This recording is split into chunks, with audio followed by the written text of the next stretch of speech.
right. Back.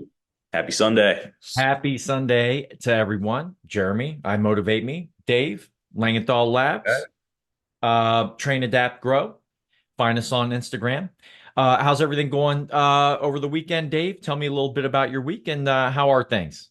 That's it, man. Last week, fantastic week of training. I continued to try new things to challenge my brain, new balancing acts, as we might call it. But great week, and everything's fantastic. Friday, had a little tickle in the back of my throat. Was like, oh no, am I getting a little sick or something? Kind of proceeded to get a little worse yesterday, but I've been supplementing hard. I've been hydrating harder. And I'm on the up and up for another strong week ahead. But you got to roll with the punches.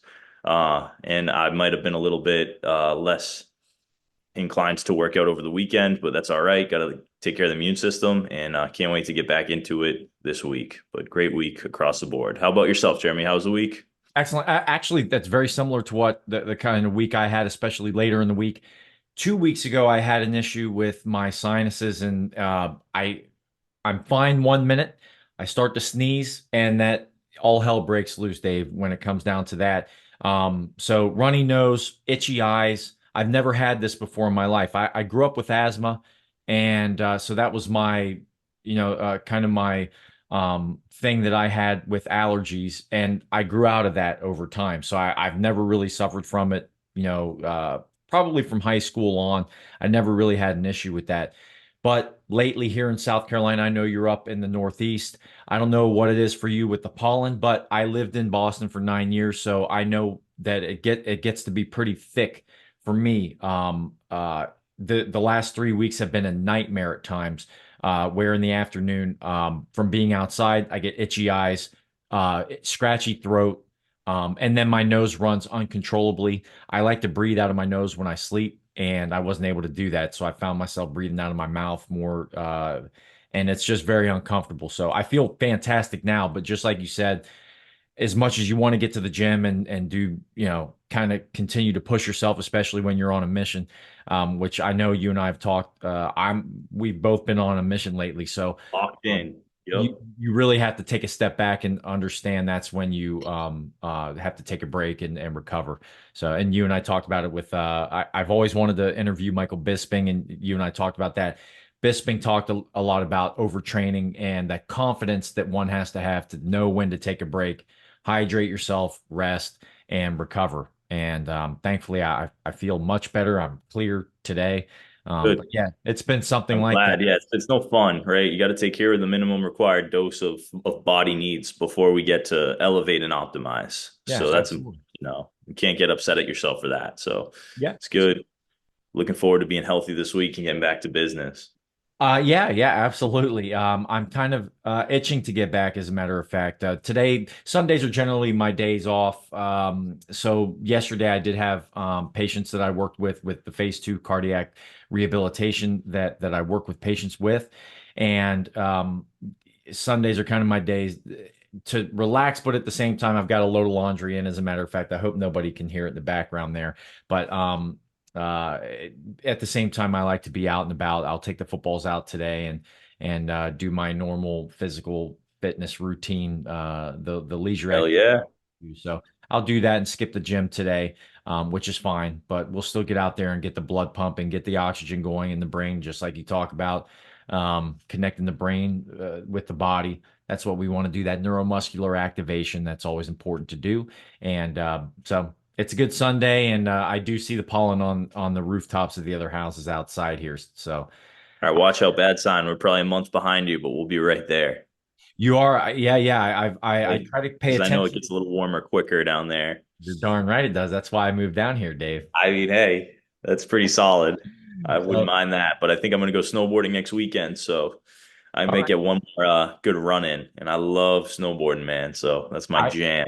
Well, I always tell people I never forget the story that you told me. We were all at the some mutual friend's house a couple of years ago, and you mentioned how you kind of wiped out while you were snowboarding and you hit a tree. And you said if I weren't so strong, if it weren't for being so strong, I would have gotten messed up. And I laughed my butt off at the time. It is true though. You build that tissue. Truth. It's I was reflecting on that after I hit this tree and I was laying there thinking, am I all right? Because I heard my friend ask me, are you all right? And I needed to take a breath before I knew if I was all right or not.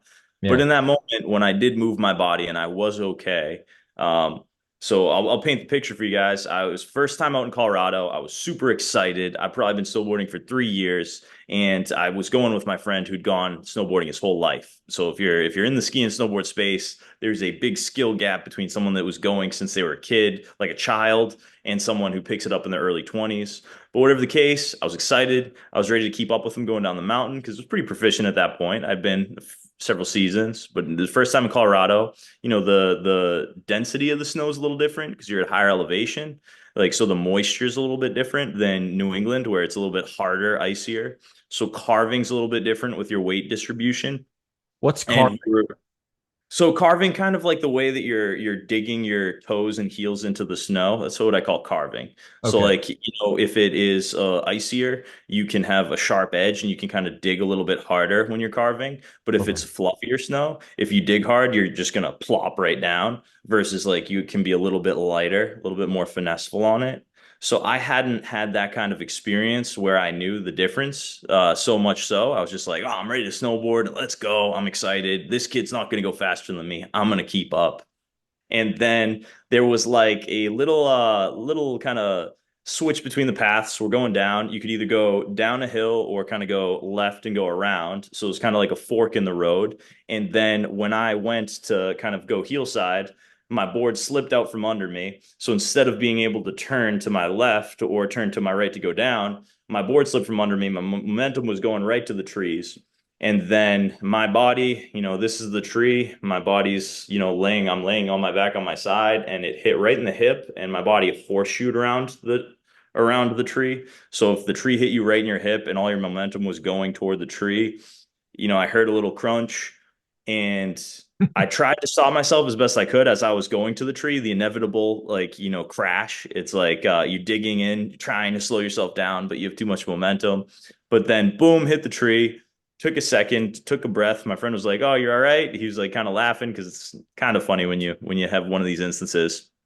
But I swear, if had not I been a weightlifter for the previous 10 years before that occurrence, my bones would have not been as dense. I don't think my connective tissue would have been as strong, and I could have ruptured a disc. I could have herniated something. But instead, I was able to pull myself up, get back up, and then get back on that lift. And on the way back up, I was rotating, and I was kind of stunned that I was still ready to go. And but then I learned all right, you should take it easy. You should get a feel for your environment before you start to hit the gas that hard. And no matter where you're at, no matter how much experience you have, I think it's really important to get a few runs in to understand the conditions of that weekend, of that day. Because I think day-to-day conditions when you're skiing, they vary so much, especially in different environments, that like getting that kind of mind-body connection, right, with that snowboard and with your carving is so important. So don't do what I did, guys. But I gotta say, David won, Tree zero. Right. Still on Very top. well. I was going to ask what you learned from it. If there were any pieces of advice you could give, you already beat me to it. So, excellent. And I've never That's it. snowboarded in my life. I've tried one time on a hill in Crooksville, Ohio, where I'm from, and I'm not very good at it. I tried wakeboarding once. That's my experience with that stuff. So, there are a few people who are like, "Yeah, Jeremy, you're gonna have to come out to Colorado. You're gonna have to get back up to Massachusetts, do some snowboarding." I'm not good at it. I could get good, I suppose, but I would kill myself. You could totally get good. I think that no one is born a skier or snowboarder. No, You you just get a few reps in, you see if you have that desire in you, that drive, the fire, and if you have the fire, you'll learn. And I think that there's definitely a risky sport. It can be, but you're your own kind of safety net there. So you gotta dial back. You're your own governor. You decide, all right, how fast am I going to push, or what kind of mountain slopes am I going to go down? And just kind of going as you get comfortable and you become more comfortable doing more intense things until you're so comfortable where you're like, bring it on. And that's kind of one of the exciting parts of it is you don't know what's going to happen. very well. Excellent. So again, Dave, it's a pleasure to talk to you on Sunday. Sounds like we've had a productive week, busy week. Today we were going to, we and I discussed yesterday leading into today's show. I'm calling it the Sunday show in my own head, the Sunday show. And so we were going to talk about mindset and balance. We talked a little bit about balance to start off with. What's your mind in terms of mindset? What have you had? What have you been thinking about? What's been your inspiration, or what's been on your mind with mindset in terms of visualizing, repetition, patience, or whatever aspects of mindset that you have? Yeah, we were going to get into a little bit of mindset, and I can't wait to pick your brain about this as well. I did see a video this week, a snippet, and it was this the woman was talking to someone, and she was actually a deaf woman. So she said she kind of broke it down how everything takes energy when it comes to your perceptions and your senses. And so someone that's deaf, they can't hear, so then their energy toward that sense goes to their other senses. So she started to talk about something that is almost like it's an unspoken energy that is, if you and I enter the room together, then if you have a kind of inner conflict inside your head, like you might be able to say the right words and bring, whatever the correct statements are to the table, but I'll be able to feel that something is up. Like, okay, well, this person's in the room with me and something's up with this person. I can't tell what it is. It's making me a little uncomfortable, or you can tell like, oh, this person's genuine. This person's happy to be here. They're having a great day. Like you can kind of get that feeling, and I think that our mindsets create that feeling that that woman was kind of alluding to. And I think that that's something that is important to at least acknowledge and then kind of discuss for a minute. Take a second and think, have I ever been in that kind of environment? Maybe you're in academia,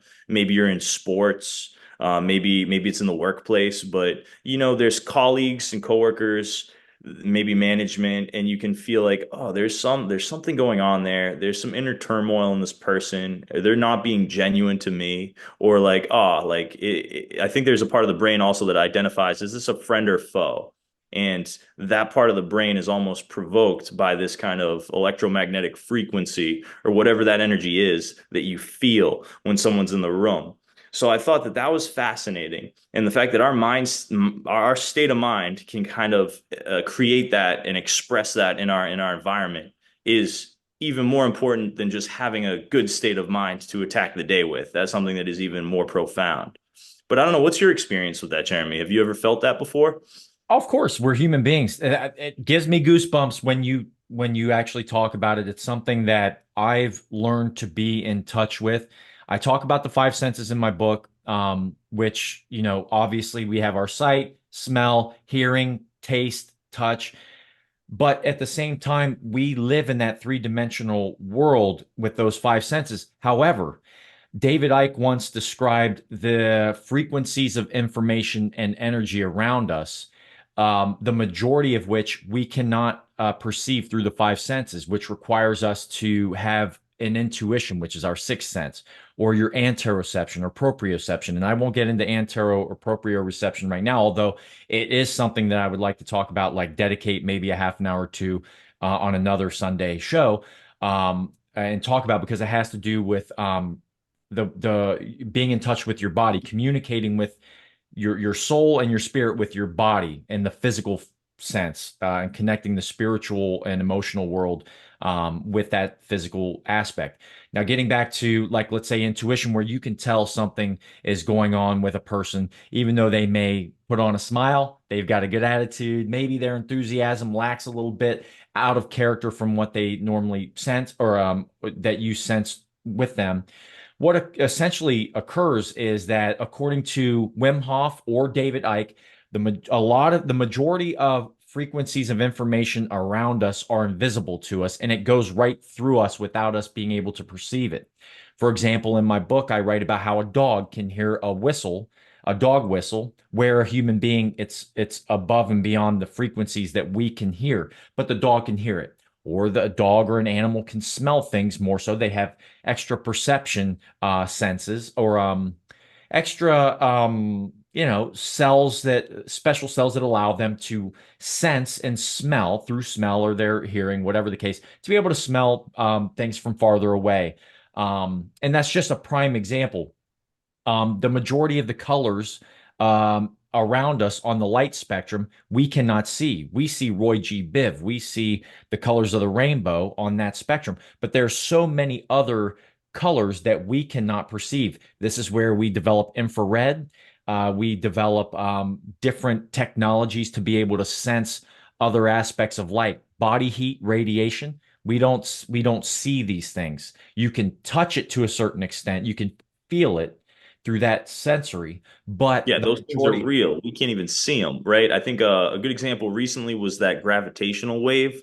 I oh don't yeah, know what they picked that up on, but sure. they were able to see that gravity occurs in waves. I think it was the way that a black hole was like manipulating it, but Einstein had a theory that gravity was waves, and then that was proven to be real. But could we have seen that with our eye? Could we have felt that with our senses? No way. And We that's out of our spectrum, but yet we were able to measure it with our devices. sure, And I think and that's amazing. they are, and I wonder about that. There's still a lot of research that has to be conducted because technically they cannot define, they being the basically the establishment of our academia and the science fields holistically cannot define what gravity actually is. They do not know what it is. Now they're able, like you said, there have been recently they're able to um, detect. You're able to measure it. Yep. They can detect it, but they don't understand what exactly it is. And this is where I like to go back to what you were talking about, where you can kind of connect with a person without language, for example, and you can determine that a person is probably they're not their normal self. Something's going on. They're releasing frequencies of information to you, and through intuition, you can actually communicate with them. It's like love at first sight without even saying a word. You get a sense that I'm attracted to this person. These are the natural laws of attraction in the universe. You are an individual tension point, as am I, through electromagnetic signals, which you mentioned. And when you live through your universal principles that are basically shared by every single human being, how you want to be treated, your love, your emotions, these things that you can't see or touch, but you do feel internally through your soul and your spirit, you can connect with people. Sometimes you repel another. If you're in a relationship with a woman, for example, and a woman breaks up, maybe somebody makes a mistake in their relationship, and the more you try to go and problem solve that issue, what happens? You get repelled. Sometimes you have to take a break and you have to be patient. Time heals a lot of things. And in doing so, you kind of go to do your own thing. You let that person do their own thing. And a lot of times, the natural laws of attraction bring you back together to some kind of consortium or consolidate your emotions and feelings and come back together to work on whatever it is you need to work on, or either go your own ways, or and that's usually how it goes, is where you repel somebody, but when you go apart, natural laws of attraction. Isn't that the truth? Once What you a start to what do another your thing, complex topic relationships as a whole are. But but even like you're at the bus stop and like you're on the train and like okay, like that person's cool. Like or like oh, okay, I feel comfortable with that person. Like that intuition comes from your body's ability to feel those frequencies that are coming through. And I think that that's something that's not talked about enough. sure. People like just oh, if it's not peer reviewed, then I'm not going to talk about it or we don't want to discuss it. But these are things that are really important and have such an influence on your day-to-day life. Yes, and when you mention peer review, that's very important. I write about this a lot. I talk about it a lot because academia cannot quantify these things. They can't put a value on these intrinsic values that exist in our human nature. They can't touch it. It becomes pseudoscience. So anything that approves of what's academically proven is called intuitive. I learned that actually counterintuition becomes the intuition of the self rather than the ego. So the external intuitive process is actually it's vice versa. We've been programmed to believe certain things. And this gets in when I talk about these things, we talk about these things. This has everything to do with our behavior going from we're talking about physical fitness here and our mindset, which is very crucial to our behavior and how we conduct ourselves in leisure physical activity or in the gym. If you're working with beast mode here, Dave, and you're in the gym and he's training you and showing you different techniques and tactics, you have to retain those things. But it's the fact that you were able to get in there and have that mindset on a daily basis, which is where repetition and consistency come into play, which we've talked about a lot. But that frequency of information, once you They're start, also related. Mhm. It's like I think when you elevate your fitness, that gives your body the ability to perceive these other things that we were talking about at a higher level. Like like I just personally feel that way. I personally feel that when I'm my fittest or when I am like exercising, I'm taking care of my body, my physiology is on point. Then when I'm perceiving, oh, maybe it's like when I'm reading a room or maybe I'm reading like an interaction between people. You could be at a bar, you could be at a bowling alley, you could be, at a club. Like you might have a better sense of all these other kind of unspoken communication frequencies that are happening. And I think that that's just another reason why fitness is so important because it almost makes you in tune with that. And like you were saying, how things are kind of subconsciously forced to be intuitive to you because of all the things that we've consumed. We're forced to sit in front of a TV when we're kids. I mean, we love it, right? We will willingly accept it, but your subconscious is now getting driven toward things as a consumer because of all that, and maybe away from this is how I feel when I'm exerting myself, and now I understand other human beings better. And I think that that is something that where fitness is super valuable, and it's tough to put into words sometimes is I, how that these have such a parallel and I, the counterintuitive, like you said, is important as well as the intuitive. it's counter to what you were programmed to believe is intuitive. That which is actually counterintuitive is actually intuitive when it comes down to flipping the script on the programming that we've been led down a road with to perceive the world a certain way.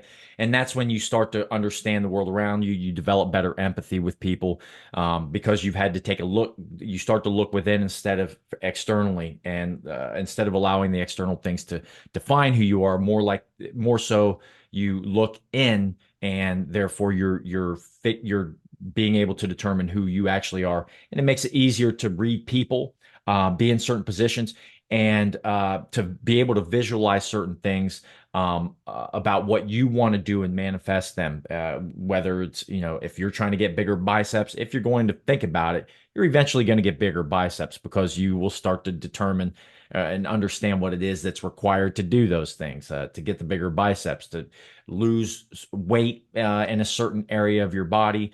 Um, if you visualize those things, eventually they are going to happen, and they happen faster than you think. But it does take repetition, patience, and certainly consistency.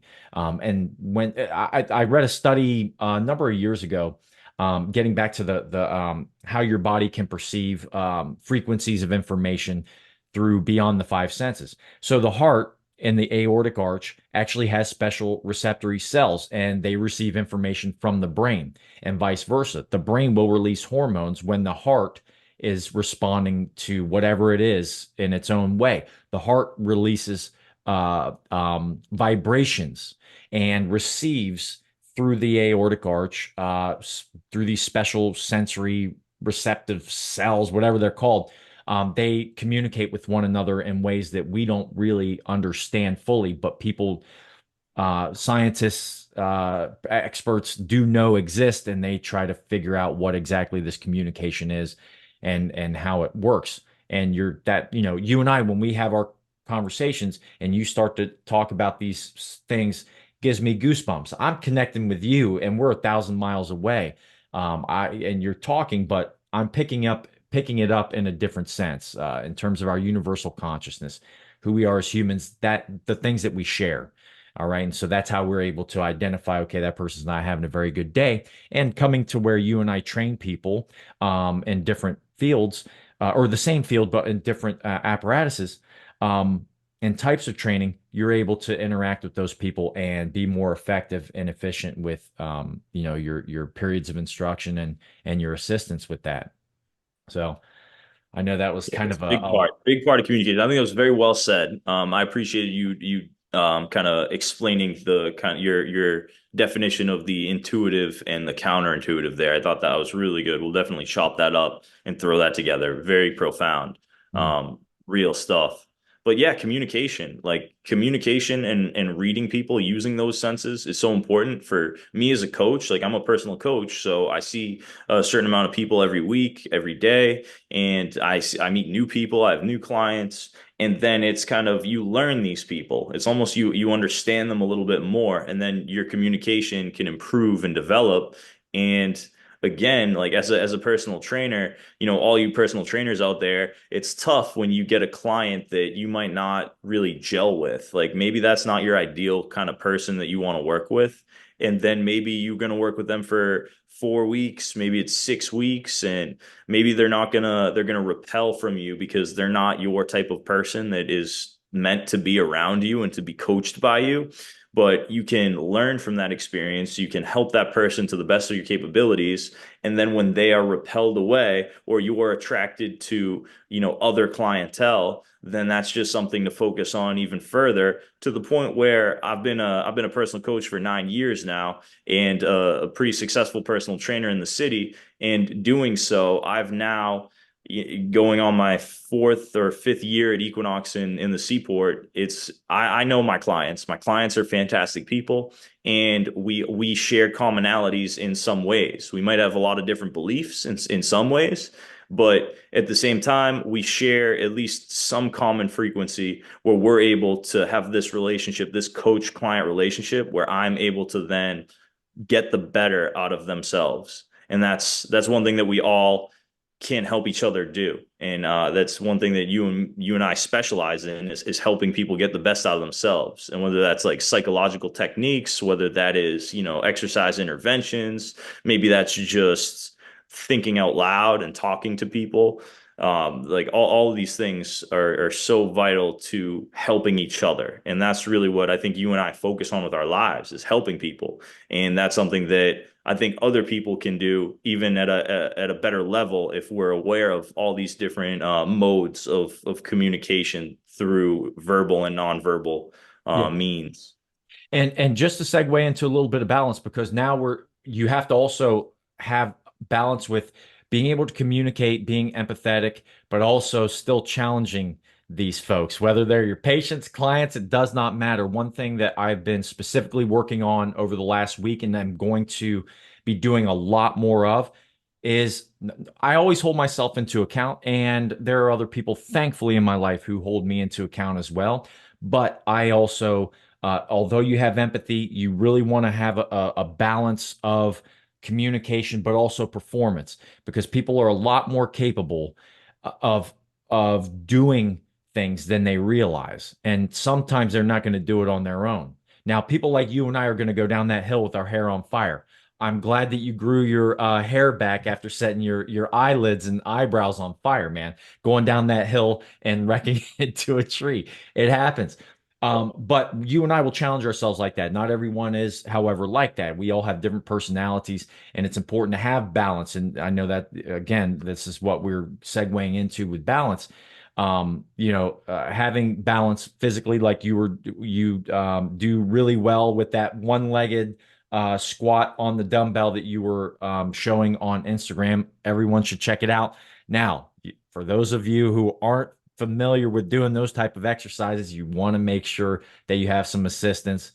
You want to make sure that you're well trained before you go and do Anything do at something. your own risk on there. I Yes. don't Yeah. necessarily recommend, but us like people on the cutting edge, we need to stay on the cutting edge. And Sure. if one of my clients sends me a video of someone doing something pretty incredible, gonna go ahead and try that and then proceed to do it with flying colors, hopefully. And maybe not, maybe I'll fail, but I think that that's the best way to learn. So like I appreciate kind of challenging in that regard. But Yeah, there's where the balance comes in that he's talking about in a physical sense, but also in the sense that we need balance just holistically. You need balance in your life to be able to get the most from your exercise. But then challenging people like stage two cardiac patients that Jeremy's working with, he might not give someone a 500-pound deadlift so they have an aortic aneurysm and go right into like cardiac arrest.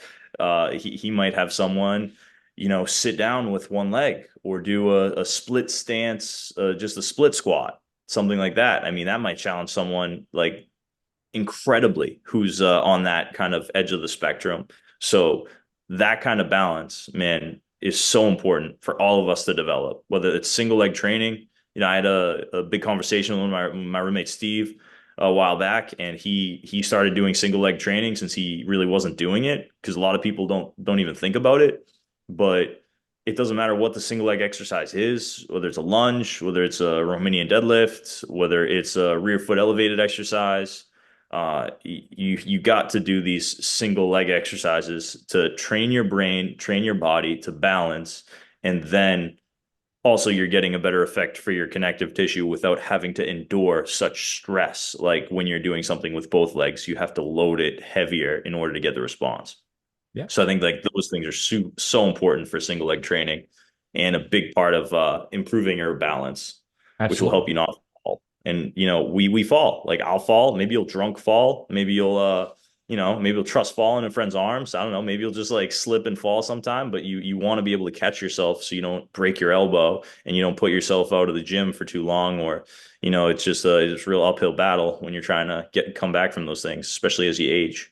Yeah, and so that you're speaking mainly from the physical aspect of balance, and to piggyback off of that, if you move into the spiritual or emotional or mental aspect of balance, it's a holistic approach, just like Dave said. For example, I recently read an article in the ACSM Journal of Sports Medicine where they talk about the reflective, and regulatory aspects of trans not transversing, but transporting your thoughts and ideas into action. And so those of us who want to manage our exercise or physical fitness or just our lives in general, you have to balance all of the aspects of your life and have that balance to where you can organize your thoughts. Therefore, when you're able to organize, you develop a little patience over time. You develop more repetition. You're more likely to continue and manage your activities or just the basic things in your life that you do. Physical activity should be one of them. And of course, we have our professional and other personal obligations in life that we must balance. And so that comes with also having balance with your mood, your anxiety, your stresses in life, being able to manage those things and develop a sense of balance holistically so that when we get to Dave in the gym and he's going to be putting you through a rigorous program, you're ready to go. You're mindful of all of the things that you want to accomplish, and through visualization, this is where mindset comes in, which is what we talked about prior. All of that mindset can come into play, and you have a balance in that mindset to be able to do those type of things and challenge yourself and succeed eventually. Everything you think of, you can actually do. It already exists because it exists in your mind, and therefore you put forth the effort in the physical realm, and you basically become that which you sought out to do. And that has to do with self-efficacy. That has to do with being able to achieve or having the confidence that you can achieve that which you set out to accomplish, basically.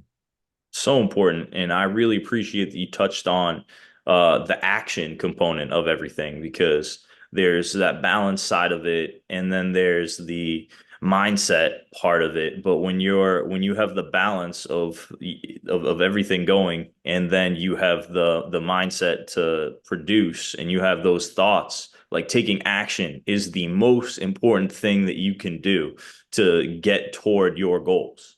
You have to take action. And that's one thing that I've even felt stagnant with before because being in fitness, being in exercise science, we have a bachelor's degree in a kind of an ambiguous umbrella. It's like, okay, we have a degree, but it's a non-professional degree in that it doesn't have a specific direction for you. You have to create the direction for Mm, yourself. Like, oh, so mhm. you want to go into nursing? Oh, you want to go into physical therapy? Okay, now you get in this doctorate program. Oh, you want to be in the lab doing research? Okay, well, now we need to get you a PhD in exercise physiology or something like that.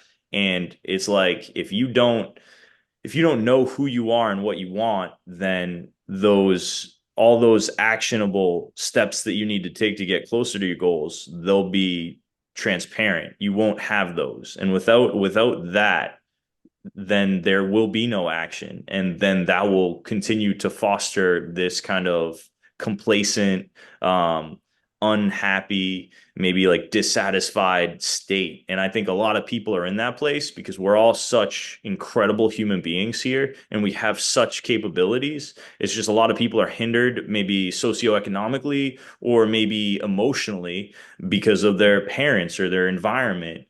And all of these things just kind of blind you to who you are and what you want. So, really identifying who you are and what you want is so important because that will help you know what actions you must take. Because when you know who you are, you know what you want. Now, the actions are here for you. And I've kind of created who I am through the people that I admire. And I admire people who are brilliant thinkers, people who are philosophers, people who are athletes and practitioners.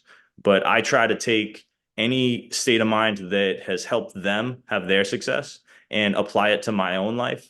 And whether it's psychologically or maybe physically, and that has made an incredible human that I am today that I'm ready to take action with. And I'm just excited every week that I have to wake up and attack my goals and continue to move forward. But I think that a younger me could have benefited from hearing something like that because taking a step back and identifying like who am I and what do I want from this life, and then creating the actionable steps which are easy to do when you know who you are and what you want. So I think those are really important things in creating a mindset.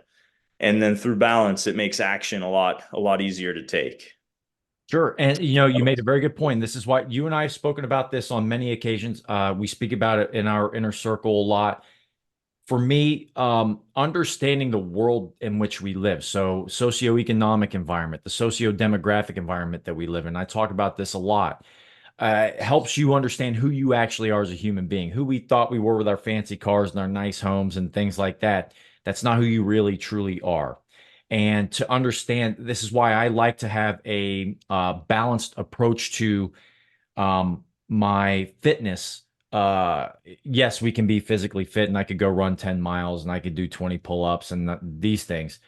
But for for me, I need to know what's actually going on in the world around me. And so I try to connect in many ways. When I do coaching, when I coach individuals, I talk about a lot of these external things, these obstacles. Why are you anxious? Most people can't even tell me why they're anxious. They have no idea. They say, I don't know. I just don't feel well. I've been depressed lately. It's important to understand that there's a lot of frequency or bad frequencies, a lot of negative energy that you don't really understand that's going on. So I choose to understand it. And so I do a lot of research. Now, I'm not married, I don't have children, so I can afford myself that time to do so. A lot of people don't have that opportunity. They work 9 to 5 jobs. It's very difficult for them to find that time and balance to holistically understand everything around them, which is kind of why a guy like me is here anyway. Let me bring that information to you and share with you my perception and show you, okay, this is actually what's going on. This is why possibly you're feeling a little bit of anxiety. Are you living externally? Are you gambling too much? Are you drinking too much? Are you out and about externally? Do you have too many girlfriends? Some guys have that problem, many women have that problem. And it's just something that right now in today's society, our culture has led us down a path of having those external factors influence us many times in a negative way. And that's why I try to, when I talk to you outside of these shows that we do on Sunday, I'm bringing up a lot of different things to hit people with a little bit of truth. The truth hurts a little bit, but it makes us more resilient in the long run because when everyone else panics about the truth when they finally see it, we've already dealt with it and we already learn how to maintain that even keel of our emotions and stay in moderation, which is one of the virtues of the Stoic that allow us to help control our emotions, and thus we can manage our behavior in a more positive way. I know I Yeah, ranted on that one. I no, always joke totally. that I go on a tangent, but I always get back to the circle. Gotta circle back. Gotta circle back. But what was it? The Marcus Aurelius quote that I read to you the other day that I'll try to not butcher right now, but he says, what is it? You are of breath, body, and mind. And he said, but the first two, insofar as you're only like renting those, the Mhm. breath and the body, but the mind is actually truly yours. Yes. And I feel that quote is so real because our body, our breath, right? We're not in control of if you're going to get hit by a bus 2 weeks from now, or if something's to happen to you, like how, but how you think of things, that's all you, like your mind and everything that your mind controls. That's everyone is that is who you are, or who you have control over, what you have control over. And you're not your cars, you're not your relationships, you're not all those things. Like you are the person that you choose to be. So we all want to choose to be our best human being, and kind of having the tools to help you identify that is important. So ask yourself those questions. Who are you, and what do you want? And if you really want those things, you will take the actionable steps to get them. And I know that in 2 or 3 years from now, we'll be in a pretty wild environment here with my own goals and my own hard work that I'm putting in on my day to day. And I'm just excited to be healthy and able to pursue these things. Like I think everyone should. We should all be excited when we wake up. I get up at 5 a.m. every day, and it's just my routine. I've done that for 10 years. Like even when I was in my undergrad, like I would just wake up before school and I would train people. I was a personal trainer while I was in school. And it was a beautiful thing. I'd go grind and then go grind some more in class, maybe grind at an internship, working for free for another 8 hours. But at the end of the day, I was pursuing something that I believe in, and that makes me happy, and it allows me to continue to produce. So I think everyone else needs that out there, and this is a powerful Sunday format where we can help bring that to people. Yeah, it got to be that way. We start talking about energy frequencies and everything like that. Yeah, it's bound to be, and that's right up my alley. It's once it becomes your reality. That's that I tell folks I go and talk to trees sometimes. I know it sounds crazy, but a tree down here in South Carolina, we have Spanish oak trees. They're the most beautiful trees ever. And there's one down the road here to the McLeod Plantation. I live right down the street from. And there's a tree that's in between 2 and 3,000 years old, they say, and they're not sure how old it is exactly, but it's around that.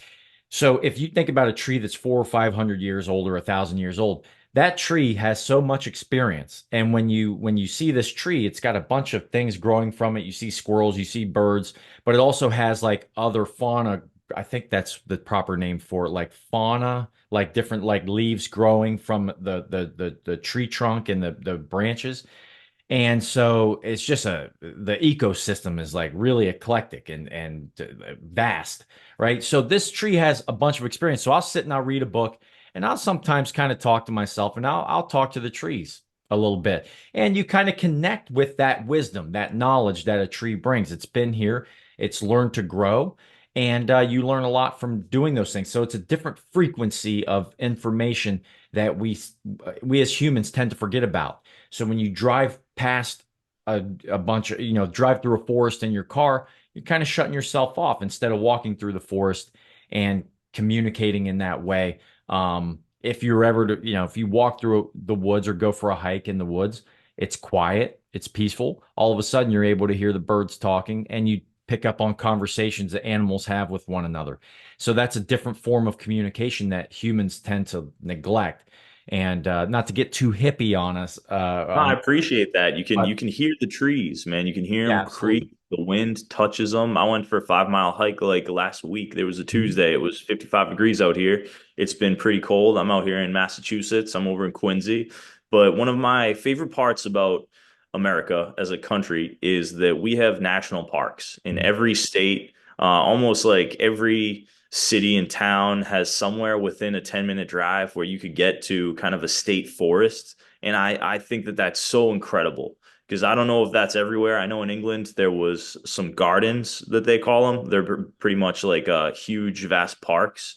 If you ever go to London, go to the gardens and walk around, maybe bring a frisbee or a football and like sling it around a little bit, hopefully with someone or just run the routes. And it's an incredible space to be able to go out and be in just encircled by nature because all this like kind of humanization of our society and we're just all we have is roads and people in a rush beeping and not using their blinkers and Use the it's nice. Blanca. That's what they always used to have on I-90. What is it, 93 that goes? Was it 93 is north south I think yeah. Yeah. Use your Blanca. The Use your massholes. blinker. You guys are But crazy up there, I tell you. it's pretty nuts. We got some crazy drivers, and it's refreshing to just be out there with the rocks, the trees, the birds, the frogs. Like it's just it's incredible, especially as the seasons change and these different organisms come out. Mhm. I look forward to some more hikes this year. Yeah, man. Going to be great. Some good ones up in New Hampshire in the White Mountains. If any of y'all ever been out there, we have some pretty solid mountains out there. The presidentials pretty cool. We got Washington, Jefferson, uh, Adams, and then what are who are the first five presidents, Jeremy? Hate to put you on blast like this. We had George Yeah. Washington, John Washington, Adams, Adams, John Quinn. then John Quincy Adams was after that, but I think Jefferson, and then I I'm don't know if Jackson. Well, He he's looking at Andrew Jackson was in the 1800s. He I so don't that was in the 20s or something thank or teens. thanks a lot, Dave. I appreciate that. No, I I'll don't have know. to look Yeah. into I'll have to look I into hate to put us on I'm blast, but sure. I think everyone listening to this doesn't know who the first 10 presidents of the United States of America were, and that's maybe something we should look back on and try to get an idea. But again, coming back to the national parks, Yeah. back to the hikes, this is why we said it. Mount Washington being the tallest mountain on this side of the Mississippi up in New Hampshire. It's a Mhm. cool mountain to traverse, but also Mount Adams is even more challenging if you're looking for more vertical incline, even though it's a So shorter. all the trees watch out. Dave's coming through and his hair's on fire again. Watch Let's out. go. Watch Flaming out. eyebrows, flaming hair, and I didn't I say beat the that. trees. The trees still Indeed. standing Hey, too. and when it comes down to the elements like that, hey, that's another example of how we have balance in our lives and how it's important to kind of reset ourselves and maintain that balance. And so if it's all right, I'm Totally. I think that's good a to perfect end. place to wrap it up on Yeah, balance. absolutely. Yeah. So Balance and mindset. um, Amazing. yeah. So again, we talked a little bit about mindset, a little bit about balance, and the thing about when we talk about these things, they intertwine with one another. So when you talk about mindset, you have to talk about balance. When you talk about balance, you have to talk about visualizing, repetition, having patience, the different virtues and different aspects of how we navigate our lives, and they all intertwine with one another. If you go to my website, immheart.com, I talk about the foundational principles, which include balance, it includes investment into yourself, it includes flexibility. You have to mention those things in an intertwined way because they all relate to one another, and it just becomes a holistic, healthy kind of circle of self trust, self dignity, self respect, self love, and yeah, self confidence. We talked about self efficacy. All those things, they're all intertwined with one another, and you can't have one without the other.